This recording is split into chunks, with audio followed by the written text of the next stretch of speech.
मित्रों नमस्कार, चैनल में आप सभी का स्वागत है। आइए एक बार फिर से हम लोग मेंस आंसर राइटिंग करते हैं। देखिए क्वेश्चन है, सीआरपीसी में निराधार गिरफ्तार करवाए गए व्यक्तियों को प्रतिकर दिलाए जाने के संबंध में क्या प्रावधान है। ठीक है, तो यह क्वेश्चन है सीआरपीसी की धारा 250 का। ऐसे बहुत सारे मामले होते हैं जिसमें किसी निर्दोष व्यक्ति को फंसा करके उसका जीवन बर्बाद कर दिया जाता है, केस में उस पर केस लाद करके। ठीक है, तो जो व्यक्ति ऐसे गलत परिवाद या गलत एफआईआर कराते हैं या गलत कुछ भी करते हैं तो उनके ऊपर उनसे जो है प्रतिकर लिया जा सकता है। ठीक है, जो व्यक्ति इन लोगों से पीड़ित है वो प्रतिकर ले सकता है न्यायालय के माध्यम से। आइए जानते हैं। सीआरपीसी की धारा 250 में आपको हमेशा याद रखना है, यह क्वेश्चन सीआरपीसी की धारा 250 से संबंधित है। सीआरपीसी की धारा 250 में उचित कारण के बिना अभियोग के लिए प्रतिकर देने से संबंधित है।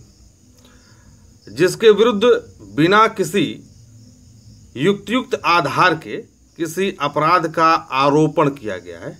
जिसके विरुद्ध बिना किसी युक्तियुक्त आधार के किसी अपराध का आरोपण किया गया। ठीक है ना, कोई आधार नहीं है, जलनवश दुश्मनीवश, ठीक है ना, उसको फंसा दिया गया है। तो पीड़ित व्यक्ति जिसने 10 साल 15 साल मुकदमा लड़ा, चाहे तो दीवानी वाद दायर करके परिवादी से प्रतिकर मांग सकता है। परिवादी का मतलब जिसने गलत एफआईआर लिखाई या गलत परिवाद लिखाई। ठीक है, परिवादी से प्रतिकर मांग सकता है या उसके विरुद्ध आपराधिक अभियोजन ला सकता है। तो आपके पास दोनों ऑप्शन है, या तो दीवानी वाद दायर करके उससे पैसा लीजिए या तो उसके ऊपर अभियोग लगाइए। ठीक है, कि हमको गलत केस में फंसाया है, उसे सजा दिलाइए। धारा 250 एक के तहत, धारा 250 खंड 1 के तहत प्रतिकर दिलाने की कार्रवाई के अधीन सबसे पहले परिवादी को इसकी सूचना देनी होगी। ठीक है, परिवादी को इसकी सूचना देनी होगी। जब हम कोई केस न्यायालय में दायर करते हैं तो उसके साथ एक नोटिस जाता है।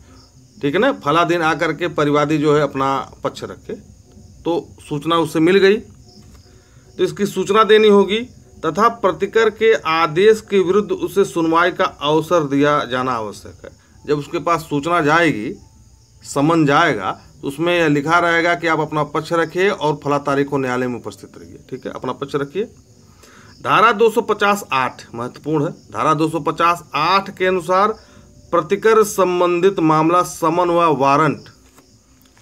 वारंट दोनों प्रकार के वादों पर लागू होता है। समन व वारंट दोनों प्रकार के मामलों पर लागू होता है।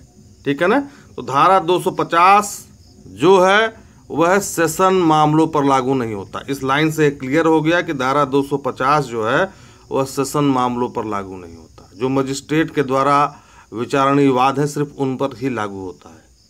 धारा 250 में प्रतिकर केवल मजिस्ट्रेट द्वारा विचारणीय मामलों में ही दिया जा सकता है।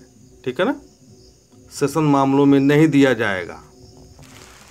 आगे हम लोग बढ़ते हैं। यदि किसी मामले में एक से अधिक अभियुक्त हों तो यह आवश्यक नहीं है कि मजिस्ट्रेट उनमें से प्रत्येक को प्रतिकर दिलाए। वह उनमें से केवल एक को या अधिक को प्रतिकर दिला सकता है। यदि बहुत ज़्यादा है तो आपस में बांट लेंगे सब, किसको कितना देना, अंशदान जिसे कहते हैं।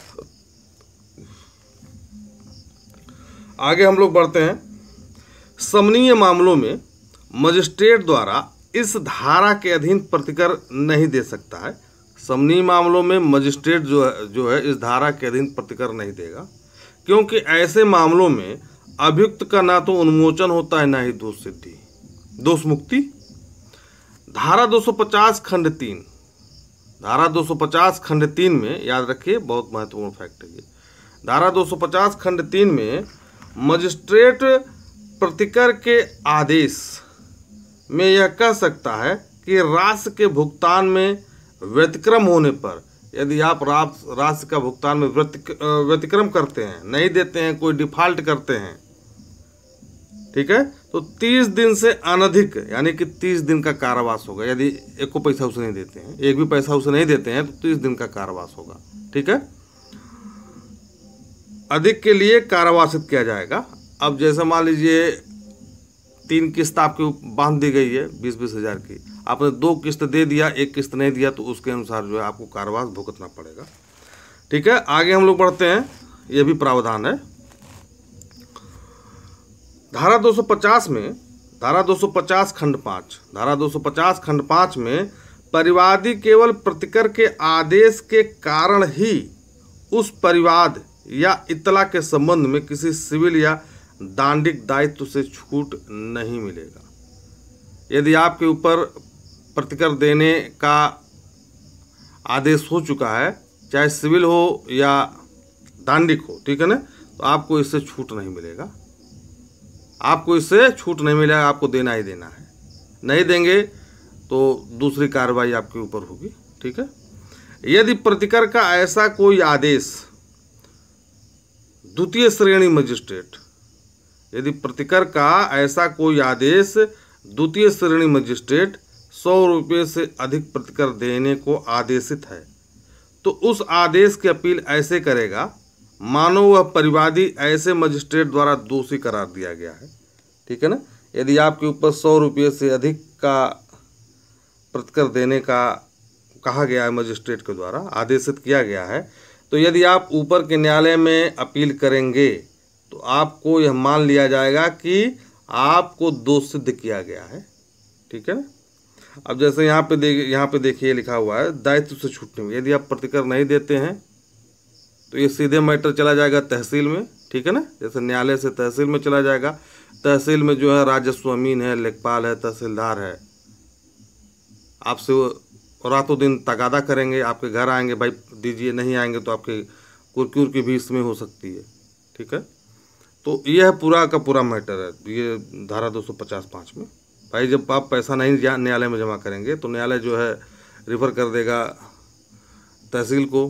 ठीक है ना, तहसील से जो है आपकी जो है कुर्की होती है। तो ये सब पूरा मैटर है। ठीक है, तो आंसर राइटिंग आपको जो है ऐसे करनी है।